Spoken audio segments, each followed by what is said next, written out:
क्या कह रहा है कि differentiate in two ways using product and otherwise the function 1 + 2 tan x और 5 + 4 cos x verify that answer are same.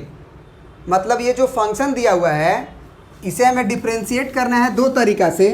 एक तरीका बोला कि आप प्रोडक्ट रूल यूज करके बनाइए और एक अपने से बनाइए जो आप बनाते हैं बिना प्रोडक्ट रूल के। मैंने एक आप बनाइए प्रोडक्ट रूल से डिफ्रेंशिएशन और एक अदरवाइज़। तो आप ज़रा बताओ कि अदरवाइज़ का मतलब क्या हुआ। आप गुना कर लो, ये जो दोनों फंक्शन दिया है उसका क्या कर लो, गुना कर लो और फिर डिफ्रेंशिएट करो। तो सबसे पहले हम प्रोडक्ट रूल से डिफ्रेंशिएट करते हैं। तो डिफ्रेंशिएट बाई प्रोडक्ट रूल। तो चलो प्रोडक्ट रूल से हम इसको क्या मानेंगे, u मानेंगे, इसको क्या मानेंगे, v मानेंगे। तो u इंटू v का डिफ्रेंशिएशन क्या होता है भाई,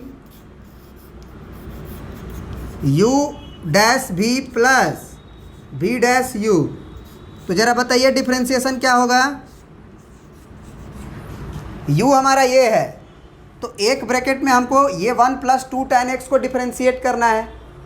तो 1 का डिफ्रेंशिएशन 0, 2 बाहर और tan x का डिफ्रेंशिएशन क्या होता है, sec² x। u डैश कर लिए, v को एज इट इज़ रखेंगे, मतलब 5 + 4 cos x को एज इट इज़ रखेंगे। फिर प्लस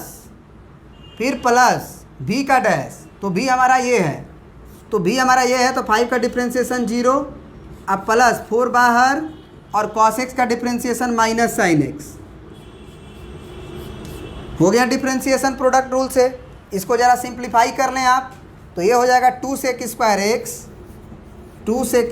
x और ब्रैकेट में 5 + 4 cos x और फिर यहाँ पे तो 0 हो चुका है। अच्छा ये हम जो है डिफ्रेंशिएट करने के बाद एक अभी रखना भी तो है ना, v का डैश करने के बाद u को एज इट इज़ भी तो रखना है 1 + 2 tan x। बात समझे कि नहीं समझे। तो यहाँ पे अब हो जाएगा हमारा -4 sin x और ब्रैकेट में क्या बचेगा 1 + 2 tan x। तो एक बात बताओ, ये याद रखना कि हो सकता है कि सिंप्लीफाई करना पड़ सकता है क्योंकि ये sec² x को अंदर भेजा जा सकता है। तो ये डिफ्रेंशिएट हो चुका है, उसको आगे बनाते हैं मेथड 2 से और उसके बाद देखते हैं क्या होता है। तो मेथड 2 क्या है हमारा जी, कि सबसे पहले आप गुना कर दो। मेथड 2 क्या है, गुना कर दो। तो y बराबर हमारा क्या लिखा हुआ है, y बराबर लिखा हुआ है 1 + 2 tan x और एक ब्रैकेट में है हमारा 5 + 4 cos x।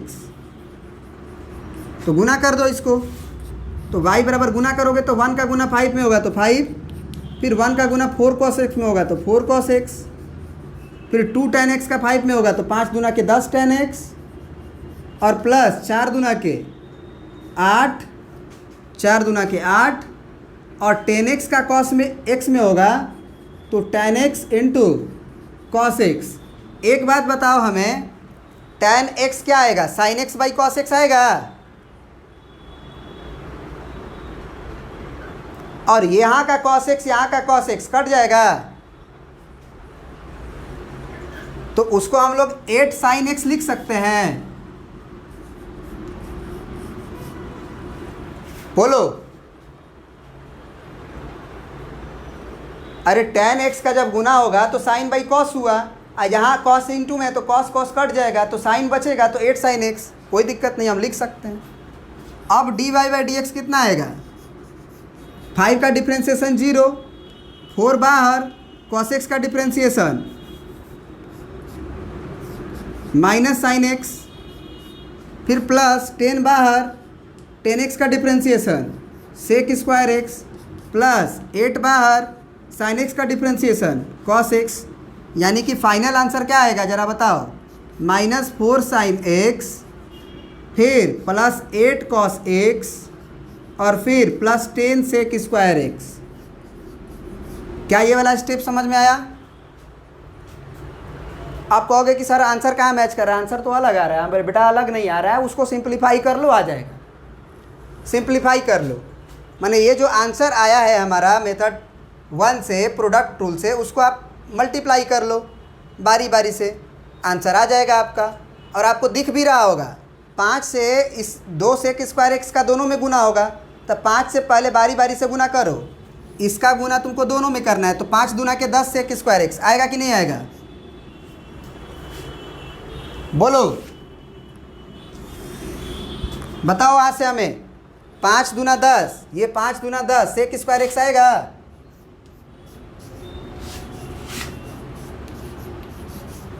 और फिर यहाँ से 2 सेक स्क्वायर एक्स का 4 कॉस एक्स में गुना करोगे तो 4 दूना के 8।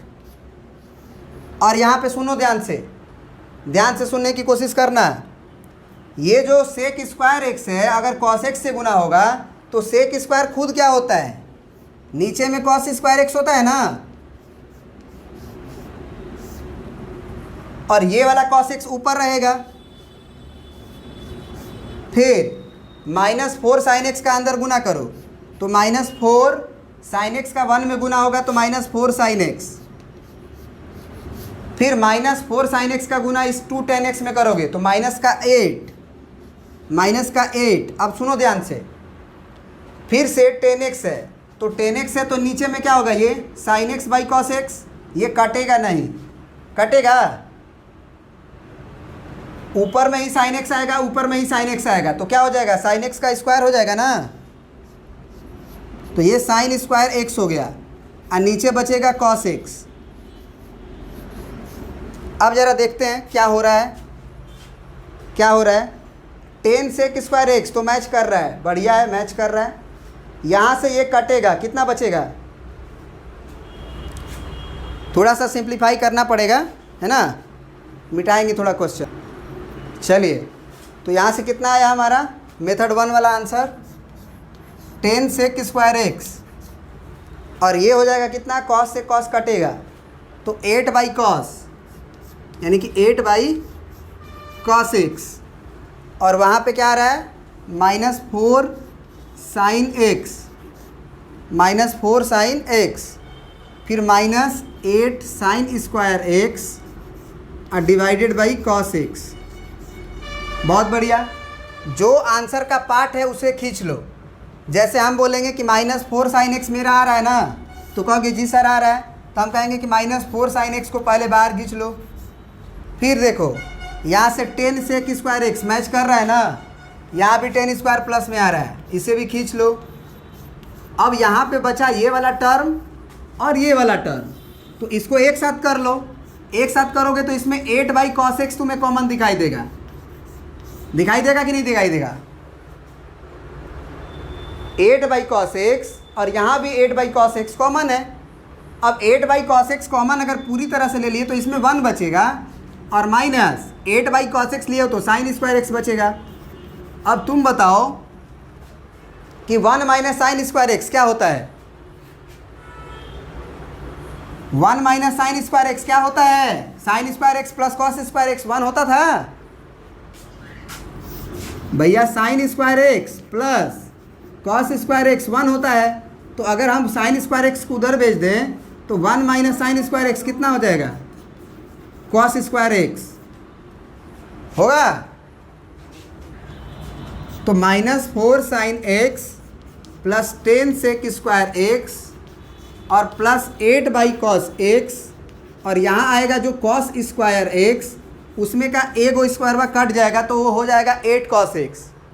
तो यही वाला बस बाकी था ना 8 कॉस एक्स मैच करने के लिए, मैच कर गया कि नहीं। अरे -4 साइन एक्स तो मेथड 2 से आ ही रहा था, और 10 सेक स्क्वायर एक्स भी आ रहा था, और 8 कॉस एक्स अभी आ गया। बात समझे कि नहीं समझे।